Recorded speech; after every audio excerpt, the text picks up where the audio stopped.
আসসালামু আলাইকুম রহমতুল্লাহ। শিক্ষার্থী বন্ধুরা, আজকে ক্লাসে আমরা অ্যাকাউন্টিং থিওরি 2021 সালের প্রশ্ন সলভ করব। প্রবলেম নম্বর 8। বিগত দুইটা ক্লাসে আমরা 6 নম্বর এবং 7 নম্বর প্রবলেম সমাধান করেছিলাম। আজকে আমরা 8 নম্বর প্রবলেমটা সমাধান করব। 8 নম্বর প্রবলেমটা কোন অধ্যায় থেকে আসছে?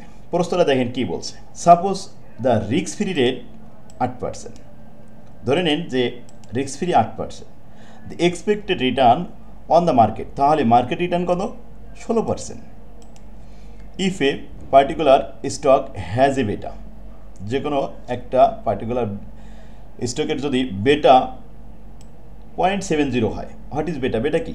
বেটা ইজ এ সিস্টেমেটিক্যাল রিস্ক, ঝুঁকির একটা পরিমাপ মাত্র। And what is its the expected return based on the CAPM, capital asset pricing মডেলের নিয়ম অনুযায়ী আমাদের এক্সপেক্টেড রেট অফ রিটার্ন বের করতে হবে। সিএপিএমের একটাই সূত্র, একটা সূত্রে 4টা অংশ থাকে। তো 4টা অংশের মধ্যে 3টা অংশের মান আমরা পেয়ে গেছি, শুধুমাত্র এক্সপেক্টেড রেট অফ রিটার্ন দেওয়া নেই, এটা বের করব। আরেকটা প্রশ্ন এর সাথে জুড়ে দেওয়া হয়েছে, ইফ অ্যানাদার স্টক, যদি অন্য একটা স্টকে has and the expected return, সেখানে যদি এক্সপেক্টেড রেট অফ রিটার্ন দেওয়া থাকে 24%, তাহলে হোয়াট মাস্ট বি দ্য বেটা? বেটা বের করতে হবে। দ্বিতীয় প্রশ্ন দেখুন, যে সমস্ত প্রশ্নে এই যে রিস্ক ফ্রি, বেটা এগুলো দেওয়া থাকে, এগুলো সব সিএপিএমের আন্ডারে যায়। সিএপিএমের একটাই সূত্র। তো এটা কোন অধ্যায় থেকে আসছে? এটা 13 নম্বর অধ্যায়। সিলেবাসে আমাদের 13 নম্বর অধ্যায়ের format number 7, problem number 9, page number 355 বের করুন। চলুন 13 নম্বর অধ্যায়তে চলে যাই। এই হচ্ছে 13 নম্বর অধ্যায়। এখানে আমাদের সিলেবাসে সিএপিএম উল্লেখ আছে। দেখেন সিএপিএম সরাসরি উল্লেখ আছে। ঠিক এই সিএপিএমের অঙ্ক এখন আমরা 7 নম্বর ফরম্যাট বের করব, 355 পেজে পাবো।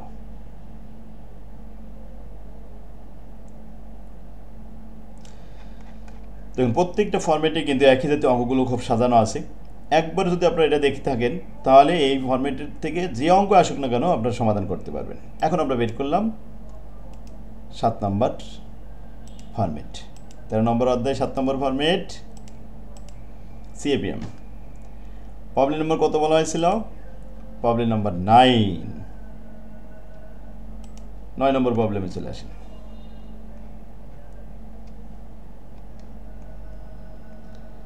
এই যে অঙ্কটা আসছে 21 সালে। এখন এই অঙ্কটা মনে করেন যে এটা কমন আসলো না, কিন্তু এই ফরম্যাট থেকে অঙ্ক আসলো, তাহলে পারবেন না? অবশ্যই ইনশাল্লাহ পারা যাবে। দেখুন, suppose the yield on a T-bill risk free কত? 8%. The expected return on the market 16% if the particular stock has a beta 0.70. What is it the expected return based on a CAPM? তাহলে এই অঙ্কটা আমাদের 9 নম্বর প্রবলেমে ছিল, 21 সালে কিন্তু আসছিল। ঠিক ওইভাবেই সেমভাবে দেওয়া রয়েছে না? আরেকটা প্রশ্নও ছিল, if the another stock has and the expected return 24%, তাহলে হোয়াট মাস্ট বি দ্য বেটা? বেটার মানও বের করতে হবে।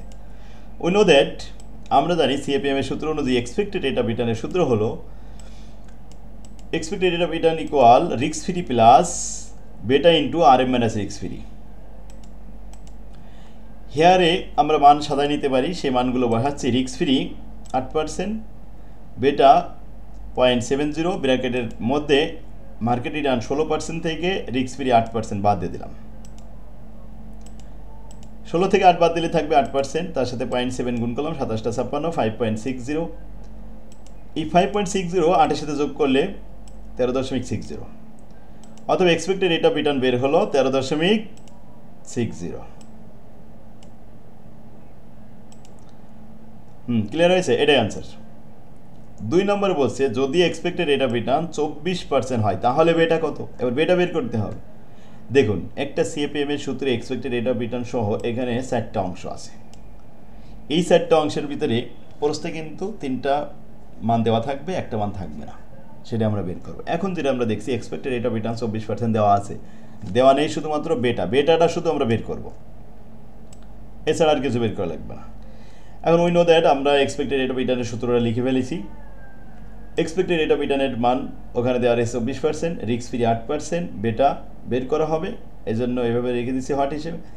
আর মার্কেট রিটার্ন 16%, রিস্ক ফ্রি 8%। 16 থেকে 8 বাদ দিলে থাকবে 8, 8-এর সাথে বেটা গুণ করা হলো, আর এই পাশে বিয়োগ করা হলো, 24 থেকে 8 বাদ দিলে 16। এখন সাইড চেঞ্জ করলাম, বেটা ইন্টু 8, এটা যে ইন্টু ছিল ওটা ডাইনি পাশে নিয়ে কিন্তু ডিভাইডেড হয়ে যাবে, ভাগ হয়ে যাবে। 16কে 8 দিয়ে ভাগ করলে 2, পার্সেন্ট কেটে গেল, বেটা তো আর পার্সেন্টেজ হয় না, সুতরাং আনসার হলো 2.00। এই দুইটা রিকমেন্ড করলে 4 মার্ক। কি সহজ আছে না? অনেক ইজি।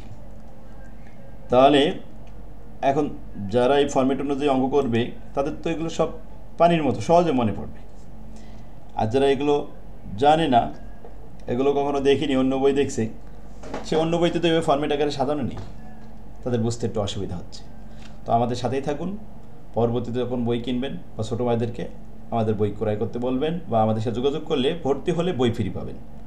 ছাত্রদের জন্য যত সুবিধা আমরা দেবো ইনশাল্লাহ।